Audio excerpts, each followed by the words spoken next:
Once upon a time, deep in the heart of the forest, there lived a tiny firefly named Spark. Spark was the smallest firefly in his family, but he had the brightest light. Every evening, all the fireflies would gather to fly through the trees and light up the forest with their glowing tails. But Spark was too shy to join them. He worried his light wasn't bright enough. One night, while Spark watched the other fireflies dancing in the sky, he noticed something strange. There was a dark corner of the forest that none of the other fireflies had reached. The trees there were thick, and it looked very quiet. Curious, Spark decided to fly over and explore.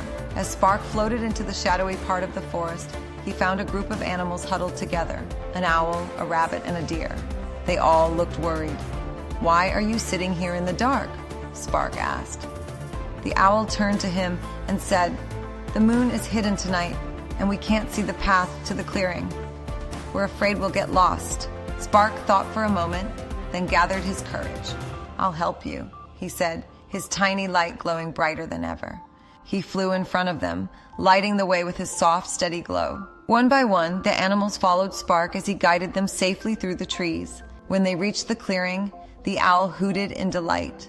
The rabbit bounced happily, and the deer smiled gratefully. "Thank you, Spark," they all said. "Your light is more than enough." From that night on, Spark flew with pride, knowing that even the smallest firefly can shine bright enough to light up the forest.